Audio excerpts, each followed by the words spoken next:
Vous êtes chez vous et vous devez faire vos rituels la nuit, quand personne ne vous voit, donc en cachette. Vous êtes africain en cachette en Afrique.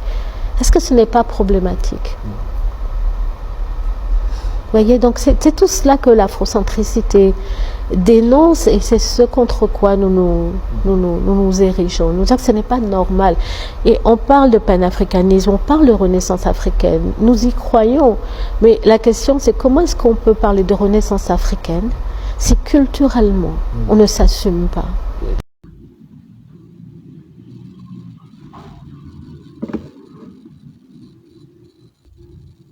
Cette dame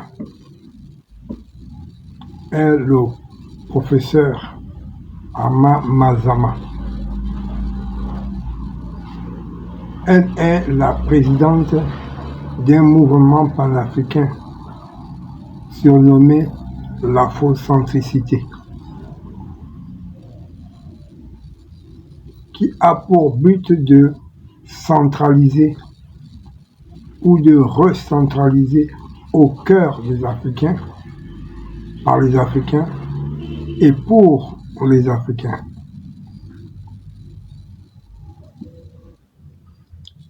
L'Afrique et tout ce qui le concerne. Et j'ai apprécié le combat de cette dame, car désaliéner l'Afrique et les Africains est d'une base plus que capitale. Écoutez la vidéo sur les prénoms africains et que les Africains doivent se réapproprier. Écoutez et donnez-moi votre avis. Est-ce que nous donnons à nos enfants les noms de nos ancêtres? Pas vraiment. Rarement. En fait, lorsque vous faites cela, on vous pose la question, mais qu'est-ce qui t'arrive? Pourquoi est-ce que tu as donné un nom africain à ton fils? Moi, j'ai 3 enfants, mes 3 enfants ont un nom africain et souvent, je suis sommée de m'expliquer. Pourquoi est-ce que tes enfants ne s'appellent pas Paul, Isabelle et Pierre? Pourquoi ils s'appellent Mouswele, Tamou et Kiamouya? Et je pose la question, mais pourquoi est-ce que je leur donnerais des noms français puisque je n'ai jamais rencontré de Français qui donnent de noms africains à leurs enfants? Vous voyez? Et si je produisais un Chinois et qu'il nous disait que son nom c'est Pierre le Grand, nous serions choqués. Nous penserions que le Chinois a un problème identitaire et mental. Vous voyez? Mais nous sommes tellement habitués à être en décalage par rapport à nous-mêmes que ça nous étonne même plus. En fait, ça nous paraît normal. Est-ce que nous apprenons notre histoire, l'histoire de l'Afrique, à nos enfants? C'est beau, n'est-ce pas? Si les Africains, et les quotas en particulier, pouvaient se rappeler qu'à l'origine, ils avaient des noms et des prénoms venus de nos langues et ethnies, et que s'appeler par des prénoms venus de nos propres langues ou ethnies est d'une importance capitale pour pouvoir conserver notre identité traditionnelle africaine. Regardez des prénoms quota comme Alana, Maya, Alia, Wabei et Idia. Mais bon, bref, ce n'est pas le sujet du jour. Dans une émission télévisée intitulée, et vous l'avez vu dans la deuxième vidéo, le docteur Mazama disait que et suggérait que c'est problématique de voir des Africains dans leur continent et dans leur pays faire leurs rituels et pratiquer leur spiritualité dans le noir.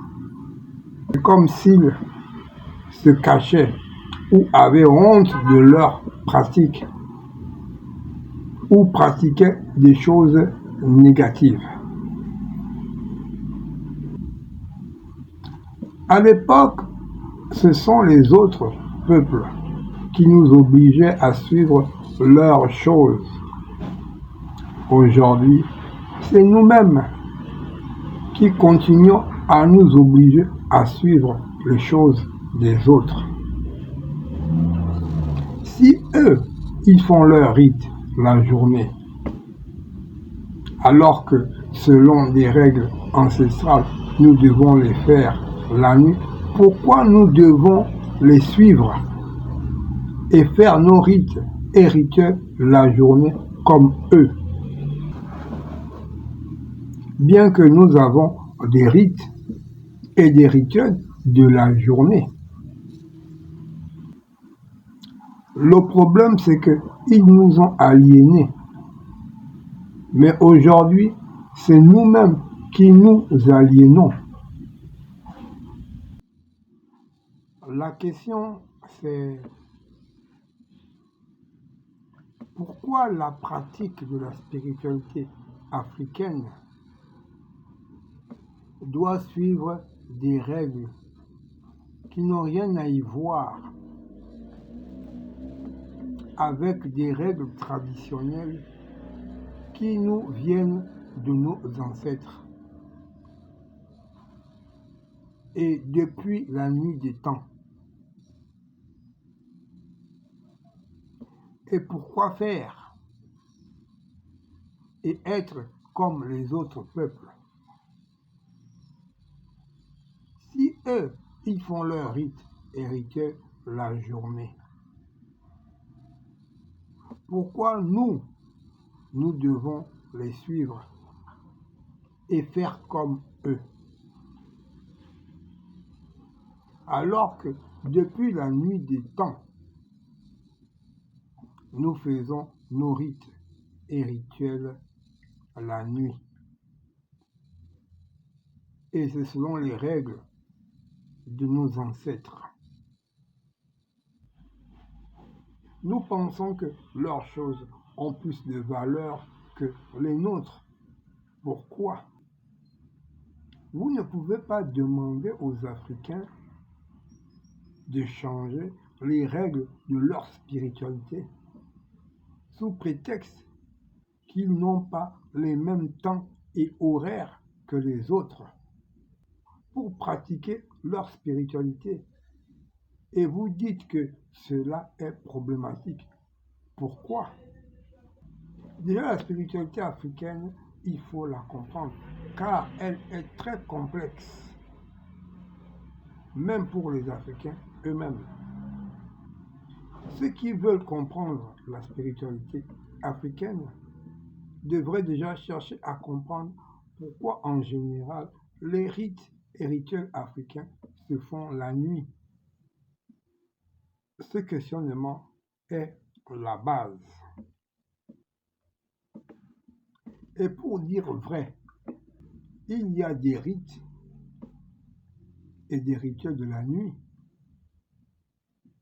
et ceux de la journée. Comme il y a des rites et des rituels spéciaux pour les femmes et de même pour les hommes et d'autres mixtes. Donc, les rites et rituels de la nuit, ce n'est pas du tout problématique. C'est juste que chaque rite ou rituel a son temps. J'oubliais même de préciser qu'il y a des rites et rituels pour les jours de clair de lune et des rites et rituels des jours de la lune noire.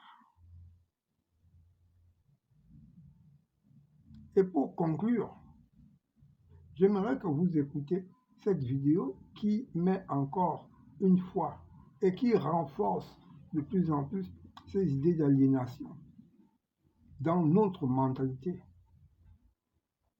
et qui nous fait encore savoir que le noir est négatif. Par conséquent, notre peau et notre être alors qu'en réalité, le noir n'a aucun problème. C'est simplement que les êtres négatifs profitent de ce temps pour se cacher et faire leurs choses.